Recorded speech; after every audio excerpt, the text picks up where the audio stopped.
Mga kapraps, ito ang katabi ng property na i-offer ko sa inyo ngayon. Ito ang Magdalena Dam na matatagpuan natin sa bayan ng Magdalena. Marami po ditong mga pumupunta at namamasyal at pwede rin po silang mag-swimming kasi malinis at napakalinaw po ng tubig dito. Ito ay napakalapit lang sa town proper ng Magdalena, nasa 5 minutes drive lamang po. Ang i-offer ko po sa inyo ngayon ay isang farm lot na ideal po na gawing resort kasi nasa tabi lang po ng dam na ito. Ito na po ang property. Ito ay may sukat na 2.4 hectares, titulado, pantay na pantay ang lupa, may mga fruit-bearing trees kagaya ng saging, niyog, guyabano, dalanghita. Tapos meron po itong right of way na 3 meters. Mayroon ng access ng kuryente at saka tubig, magpapalinya na lamang po. Sa ngayon, hindi pa kayang ipasok ang sasakyan dito sa loob ng property kasi ang kalsada ay nasira noong nagdaang bagyo. At nasira din po ang tulay na bakal na nagdugtong sa kabilang barangay. Pero may nakapropose na ito na lalagyan ng tulay na sementado para mas mabilis po ang biyahe papunta doon sa town proper ng Magdalena. Kaya kung sakaling magawa po ang tulay, nasa 5 minutes drive na lamang po ang distansya nito sa town proper. Meron din pong ibang kalsada na pwedeng daanan papunta dito sa property na hindi ka natatawid sa ilog.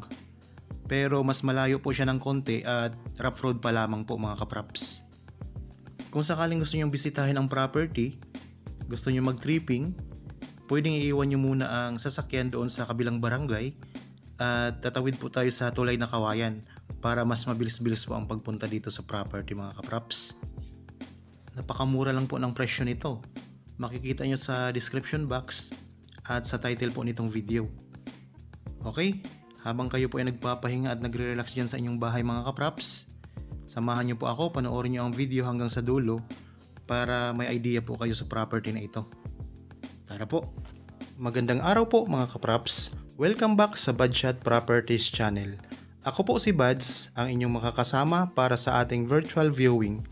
Para sa mga bago pa lang po sa aking channel, huwag nyo pong kalimutang mag-subscribe at pindutin na rin po ang notification bell para maging updated kayo sa mga bagong property na available. Tara na po! May mga tanim din po dito na kawayan. Pwede niyo ito magamit kung sakaling magpagawa kayo ng maliit na kubo. Ayan, mamumuto lang kayo dito mga kapraps oh.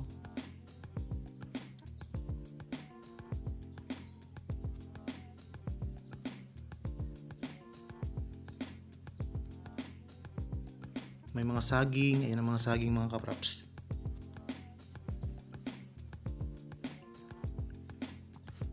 Talagang flat na flat ang lupa dito. Kung sakaling gusto niyo magtanim pa ng mga ibang mga prutas, pwede rin dito mga kapraps. Malawak po itong lupa, 2.4 hectares. Yan, ang daming kawayan dito.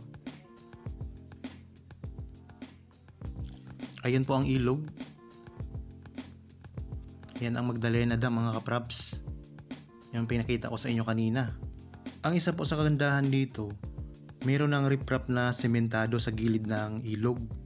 Kaya hindi na kayong mag-alala na guguho pa ang lupa. Yan, malinaw po ang ilog niyan mga kapraps.